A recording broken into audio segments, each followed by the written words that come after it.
안녕하세요. 책과 산책을 좋아하는 요길입니다. 요길 리뷰 시작합니다.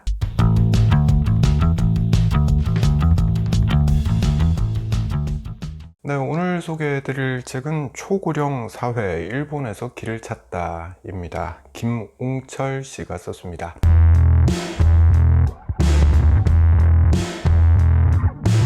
제 아버지하고 어머니 나이가 이제 85세, 80세 이러세요. 그래서 노인 문제에 최근 들어서 관심이 많아진 편이고요. 게다가 요즘은 출산율이 매우 낮죠. 그래서 노인 인구가 점점 많아지고 있습니다. 40년 뒤에 제가 아버지 나이가 되면 우리 사회는 어떤 모습일까? 네, 아마 이 책을 보면 그 힌트 정도는 얻을 수 있을 것 같아서 골라봤습니다.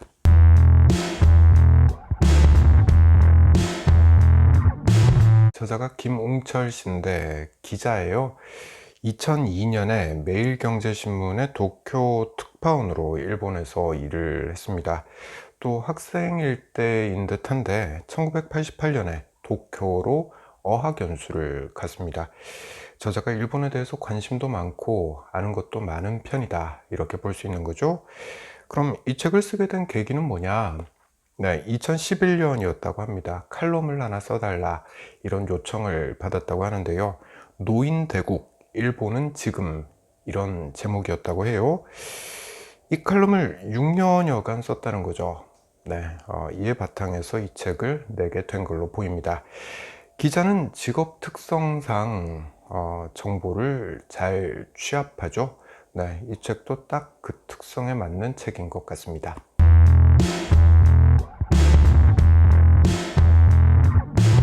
책은 크게 네 파트로 구성이 되어 있습니다. 첫째는 노인 인구가 많아져서 발생하는 문제들에 대한 해법을 커뮤니티에서 찾는다, 이런 내용입니다. 크고 작은 커뮤니티 단위별로 노인 문제를 함께 풀어보자 라는 거죠. 예를 들면 컬렉티브 하우스, 네, 같이 모여 사는 거죠. 개인 공간은 다 각자가 가지고 있습니다. 그런데 공동 생활을 하는 거죠. 식당 같은 거요. 그러니까 프라이버시는 지키면서 대가족의 장점은 살리는 거죠. 둘째는 간병 문제를 들고 있습니다. 아픈 노인을 누가 돌볼 것인가, 이 문제인데 이걸 개인한테 다 맡겨버리면 너무 힘들죠. 그러니까 사회가 맡아야 한다, 간병 문제를요. 이런 합의가 일본에선 일찌감치 이루어져 있는데 그 방법이 뭐냐, 이걸 살펴보는 내용들로 구성이 되어 있습니다. 예를 들어서 외국인 노동자를 간병인으로 고용하는 방안, 이런 거를 소개를 하고 있습니다. 셋째는 고령화 사회가 낳은 새로운 모습들을 보여주는 내용들로 채워져 있습니다. 고독사가 늘어나니까요, 고독사 보험이 생겼더라. 네, 이런 내용입니다.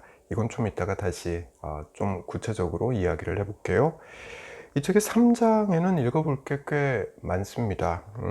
인구가 줄어드니까 빈집이 많아지죠.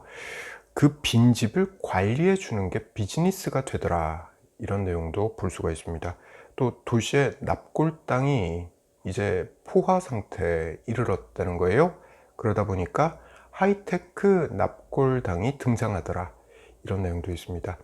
왜 하이테크냐?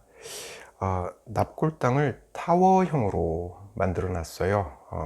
우리가 주변에서 흔히 볼 수 있는 주차 빌딩, 딱 그 시스템이라고 보시면 될 것 같습니다. 가족이 찾아와서 번호를 누르면 납골함이 내 앞에 나타나는 그런 식입니다. 이게 정서적으로는 참 안 와닿는데, 네, 그렇죠. 근데 고령화 사회가 되다 보니까 이런 모습도 보게 되는 것 같습니다. 넷째로 이 책은 단카이 세대, 그러니까 베이비 부모 세대의 새로운 문화에 대해서도 다루고 있습니다. 나이가 들어서도 할 수 있는 일, 이런 거 열심히 하면서 활발하게 늙어가는 세대, 그들이 갖고 있는 문화를 소개하는 거죠. 노년을 당당하게 맞이한다, 이런 특징이 있다라고 말을 해요. 무덤 친구라는 개념이 나옵니다. 함께 묻힐 공간을 서너시서 마련을 같이 해두고 이 사람들이 정기적으로 모여서 죽음을 같이 준비한다 라는 거죠.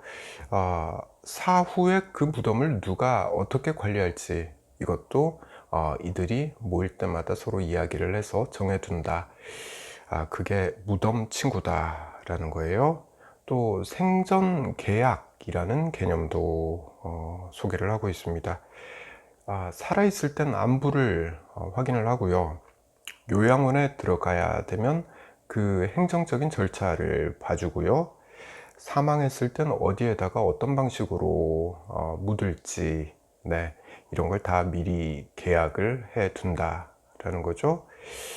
자, 이게 다 혼자서 죽음을 준비해야 하는 노인들이 많아지다 보니까 생기는 현상들이겠죠.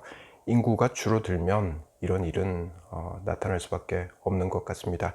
저자는 한국도 엄청 빠른 속도로 노인 인구가 많아지고 있으니까 일본을 타산지석으로 삼자, 이런 식의 이야기를 하고 있습니다.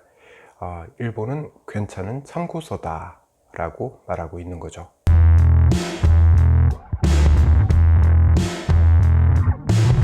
저는 이 책의 내용들 중에 고독사 보험이라는 게 가장 충격적이었습니다.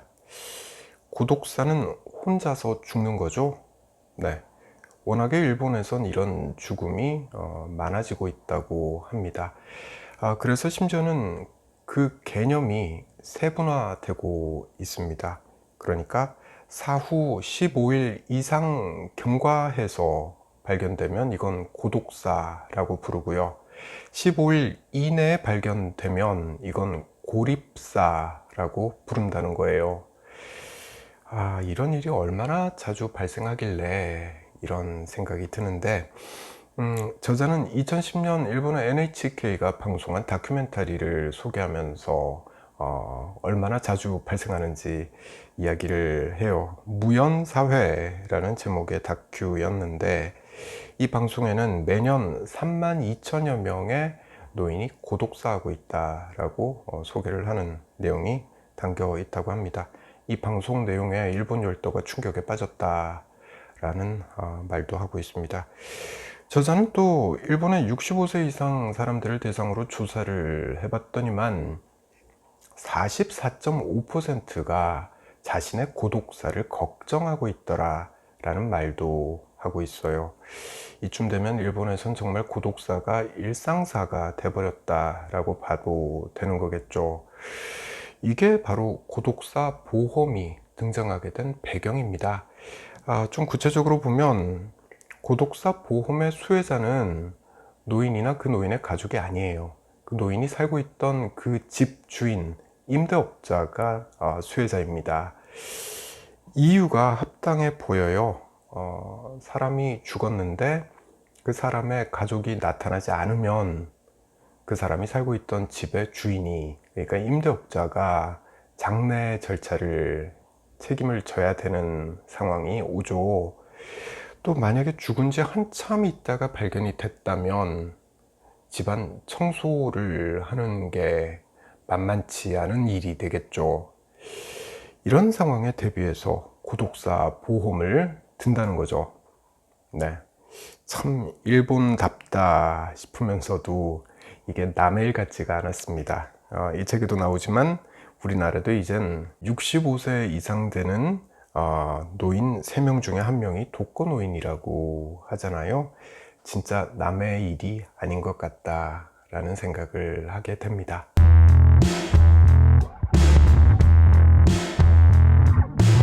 요즘 사람들 결혼 잘 안 하려고 하죠. 결혼을 해도 애는 또 잘 안 놓으려고 합니다. 욜로라는 말이 유행을 했는데 한 번뿐인 인생 행복하게 살자, 이런 뜻이라고 하죠. 그러니까 연애는 하더라도 결혼은 안 하려고 하고, 또 결혼은 하더라도 애는 안 낳으려고 하는 거죠. 즐겁게 살아야 되니까. 결혼과 육아 일이 만만치 않잖아요. 그러니까 안 하려고 하는 거죠. 인생을 즐길 권리는 유지하면서 그 권리에 수반하는 의무는 지지 않겠다라는 태도라고도 해석할 수 있겠습니다. 그 결과 출산율은 하락했고요. 노인 인구는 증가하고 있는 거죠. 항상 그렇듯이 어떤 작용에는 반작용이 따르는 것 같습니다. 젊을 때 즐긴 만큼 노인이 돼서 외롭고 힘들게 되는 거죠. 세상 이치가 그런 것 같습니다. 내가 아이를 키우고 그 아이가 나의 노년을 돌보고 그런 거죠. 베푼 만큼 받는 게 아닌가 싶어요. 아이를 낳지 않았으니까 나의 노년을 돌봐줄 사람이 없는 거, 그건 당연한 일이 되어가고 있는 거죠. 그게 지금 일본이 겪고 있는 문제이고 우리도 그 문제를 겪게 된다라는 거잖아요.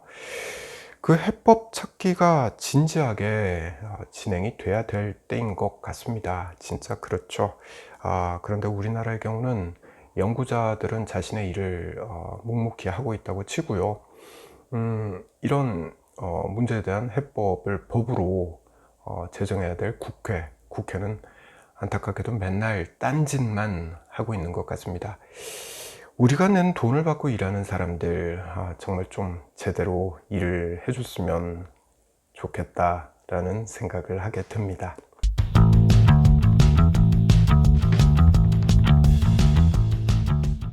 이 책에는 간단한 공식이 하나 나옵니다. 평균 수명 빼기 부모의 나이 곱하기 1년에 부모와 만나는 횟수. 이게 공식이에요. 뭔지 아시겠죠?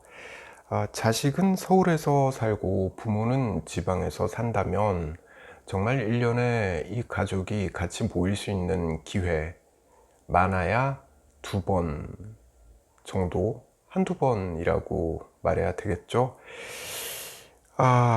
그러니까 맥시멈 90세까지 사신다 치면, 네, 이 공식에다 숫자를 넣어보면 그 결과가 정말 저는 쇼킹했습니다. 네. 이제 내가 부모님을 만날 수 있는 날이 그 횟수가 이렇게밖에 안 되는구나 라는 게 확 느껴지더라고요. 더 자주 찾아뵈야 되겠다, 아니면 전화라도 자주 드려야 되겠다 라는 생각을 하게 합니다. 이 책이 저한테는 이 공식 덕분에 정말 기억에 남는 책이 돼버린 것 같습니다. 자, 저는 다음에 다른 책 들고 다시 찾아올게요.